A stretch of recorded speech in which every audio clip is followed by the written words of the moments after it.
오늘의 사연 시작합니다. 연애를 요즘 너무나 하고 싶어서 어떻게 해야 될지 고민이 되던 20대 중반입니다. 소개팅 어플도 이용을 해보고 소개팅 주선이 되어 받아봤지만 나의 인연을 찾지 못했어요. 그래서 어떻게 해야 될지 진짜 모르겠고 스터디 같은 곳을 구해야 하나 생각을 하게 되었어요. 사실 요즘 스터디에서 잘 친해지기만 하면 섹터디라는 말도 있듯이 나에게도 이런 일이 있을까 마냥 기대도 하고 있었죠. 취업을 해서 회사에 잘 다니고 있는데 위드 코로나를 시행하며 연애도 해보고 싶고 스터디를 하여 더 좋은 곳으로 이직을 해도 좋을 것 같더라고요. 그래서 공부를 시작하게 되었고 여자 3명, 남자 2명이 있던 그룹에 참여를 하게 되어 시작을 하게 되었죠. 2마리 토끼를 잡기 위해 들어간 스터디입니다. 처음에는 공부를 목적으로 들어간 것이 맞으니 바로 마음에 맞는 사람을 만난다는 생각이 쉽게 드는 것은 아니거든요. 앞서 말씀드렸듯이 커플이 될 수도 있고 섹터디라는 말도 있을 수 있지만 그게 쉬운 것은 아니니 마냥 기대를 했던 것은 아니었어요. 처음에는 인사를 할 때에도 매우 어색하였는데 그 중에 눈에 들어오는 한 친구가 있었고 이 친구가 나에게 좋은 이미지를 주게 되어 뭔가 더 기억에 남는 것은 있더라고요. 취업을 하게 되고 상당히 바빠지면서 마음의 여유도 없었고 돈을 쓸 시간이 처음 3개월은 없었던 것 같아요.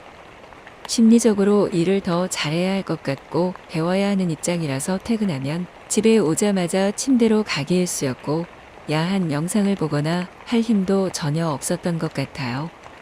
그 정도로 힘들었고 어느 정도 안정을 취한 상태에서 연애를 하는 것이 베스트라고 생각을 했어요. 그렇게 해서 이 스터디 그룹을 알게 되고 공부를 열심히 하면서 이것저것 정보도 알아내려고 했고 최대한 저에게 도움이 되는 방향으로 움직이려고 했어요. 그리고 그분이 어떤 것을 좋아하시는지 어떻게 하는지를 조금 더 살펴보긴 했었던 것 같아요. 어느 순간부터 심장이 콩닥콩닥 뛰어서 정말 어쩔 수가 없더라고요. 그렇게 공부를 하던 찰나에 어떤 분이 취준생의 입장에서 취업이 되었다고 합니다. 저는 이미 기취업자라서 영향은 없었지만 다들 축하해주는 분위기였기 때문에 회식 자리를 가지게 되었고 마침 거리 해제가 풀려서 모이게 되어 으쌰으쌰 하는 분위기였어요. 이때는 저도 취업을 하게 된 지 1년이 넘었던 터라서 여유가 생겼고 제가 눈여겨보고 있던 그분과 자연스럽게 이야기를 하는 계기도 있었어요. 어느 날 스터디를 끝나고 집에 가고 있는데 같은 방향으로 가고 있던 그분을 발견하게 되었어요.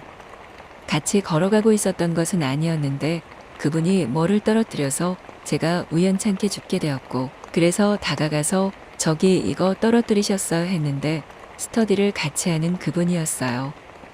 스터디 이후에 밖에서 만나 반가워서 이야기를 하게 되었고 자연스럽게 이어졌고 제가 가볍게 커피 한잔 하면서 이야기나 하자고 하며 제가 취업을 하게 된 이야기, 그분이 하는 것에 대한 이야기 등 이런저런 얘기를 나누면서 친해지게 되었고 자연스럽게 조금 더 가까워진 계기가 되었어요.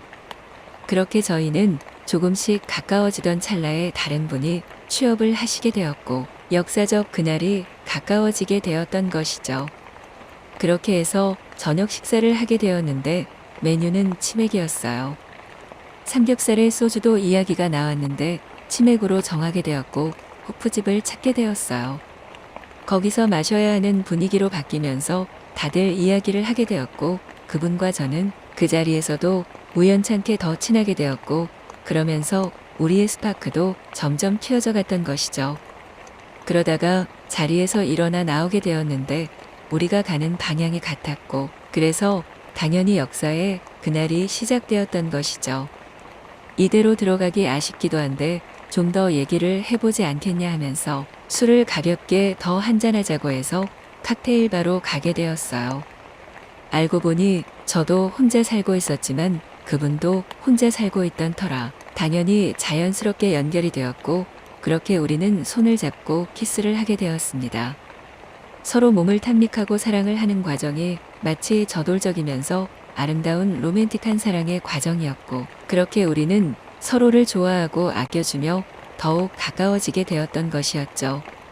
그렇게 섹터디가 이어지게 되었고, 우리는 누가 뭘 할 것도 없이 장시간 사랑을 나누면서 더 가까워지고 서로 포개지게 되었습니다. 몸매가 좋았던 그분이어서 더 흥분이 되고 달아오르게 되었고, 미친 듯이 서로 키스하면서 바라보았고 사랑을 하게 되었던 것이었죠.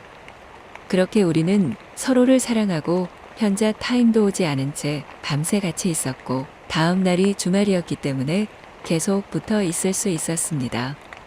잠시 술이 깨고 아침이 오면서 어쩌다가 이렇게 되었지 잠시 생각이 들기도 하였지만, 모닝 키스를 하고 또 모닝 사랑을 이어가게 되었습니다. 그리고 북엇국을 끓여주고 아침 해장을 시켜주었고, 오늘 계획이 뭐 있냐고 물었더니 없다고 하였어요. 그러면 우리 날씨도 좋은데 영화나 보고 드라이브를 갈까 제안을 하게 되어 이동을 하게 되었습니다. 솔직히 사랑을 했어도 정식으로 고백을 하는 게 좋겠다고 생각이 되었던 것이죠. 재미있는 영화도 보고 좋은 곳도 가면서 우리는 자연스럽게 손을 잡았고, 푸른 바다가 멀리 보이는 풍경을 보면서 저는 자연스럽게 고백을 하게 되었고, 내 옆에 있어 달라는 제스처를 취하게 되었습니다. 단순히 서로 몸을 원하는 것이 아니었으며 진지하게 만남도 하며 키스도 하고 사랑도 나누게 되었어요. 알고 보니 서로 정말 잘 맞고 의외로 코드도 잘 맞아서 서로 부끄럼 없이 서로를 대하며 잘 알게 되었던 것이죠. 아직 저희의 연애는 아무도 그곳에서는 몰랐고 조용히 연애를 하게 되었으며, 다행히 들키지도 않아서 스터디도 계속 이어질 수 있게 되었습니다. 스터디에서 섹터디로 이어지고, 단순히 몸을 서로 원하는 것이 아니라 진지하게 연애를 하는 사이로 이어져서 너무 행복했어요. 원하던 이상형의 사람을 만나게 되어 연애도 예쁘게 하게 되었고, 당연히 직장 생활도 안정적이게 되어 마음의 평화가 찾아오게 되었어요. 이런 얘기를 들어보면 항상 남의 얘기라 생각했는데 저에게 이런 순간이 찾아올지 몰랐고, 그래서 더 기뻐했고 서로 더 좋아했던 것이었죠. 아직도 서로 그렇게 얘기하는 것이 우리 어쩌다가 만나 사랑을 하게 되었을까 간혹 이야기를 하기는 합니다. 그래서 더 신기하지만 이런 인연이 이제야 나타난 것도 뭔가 신기하면서도 좋았고, 더 빨리 알았으면 좋겠다 생각을 하곤 합니다. 그리고 결혼을 전제로 우리는 연애도 하면서 만남을 이어가고 있으며, 스터디는 조만간 그만둬야 하겠다는 생각을 하며 서로 잘 이어지고 있답니다. 만남의 오작교는 따로 있던 것 같아요. 지금은 결혼을 앞두고 있으며 서로 직장에 취직하여 열심히 살아가고 있습니다.